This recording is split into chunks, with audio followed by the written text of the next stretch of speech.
I'm Anil Kumar. We are exploring area between the curves. So I've taken a very basic question here. We need to find area between y equals to x squared plus 2 and y equals to x. So between a parabola and a straight line. And it's bound from left and right side by x equals to 1 and x equals to 3. So the first step always in such questions is to sketch your graph, right? So that you know whether the region is positive or not.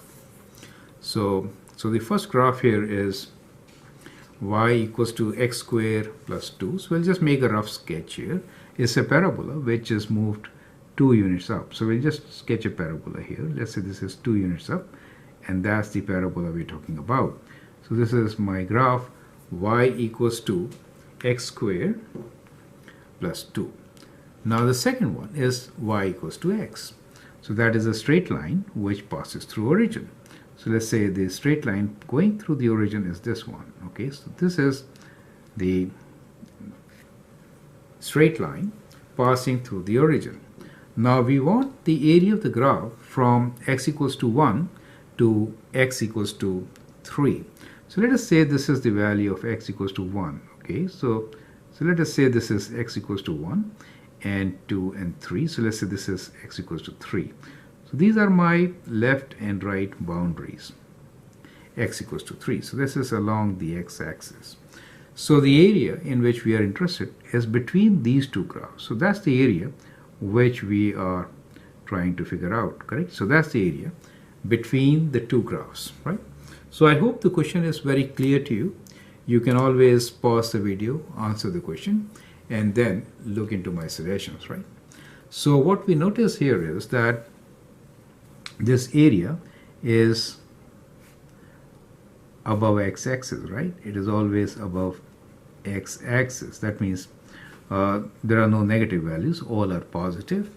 And so we can say that the derivative of area should be difference of these two functions, right? This one and the other one. So the function on the top is x squared plus 2, take away x. So that becomes that should be the derivative of the area itself. So which we can rearrange and write as x squared minus x plus 2.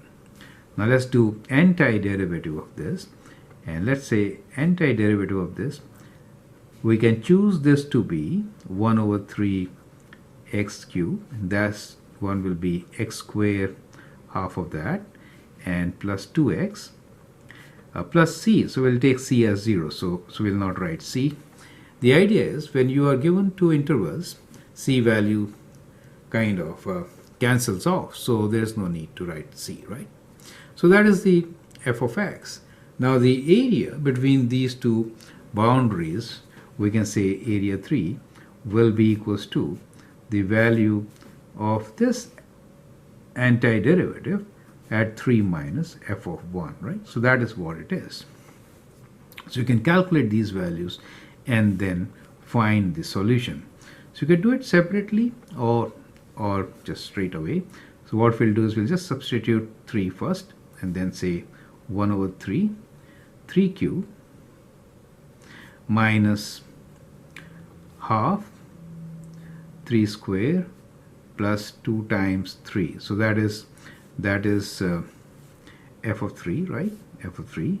Take away f of 1, which is 1 over 3 minus half plus 2, right?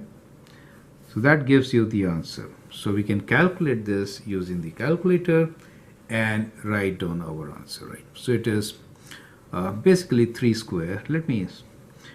So that is 3 square, which is 9 minus 9 over 2. 9 divided by 2 plus 6, right? So and then we'll take away all these values, so it is minus 1 divided by 3, and then this minus and minus becomes plus, so we'll do plus 1 divided by 2, and this minus and plus becomes negative, so we have negative 2, and that gives us 26 over 3.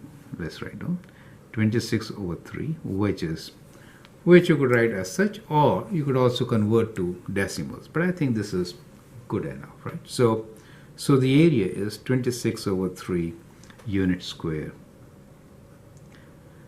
So I hope you understand and appreciate how we find it. So the idea is sketch to see where the area lies, and if it is all positive, it has difference of these two functions. That is a net function, right? So, and the area should be antiderivative of that. So a dash x is the function, so antiderivative between these two gives us the area.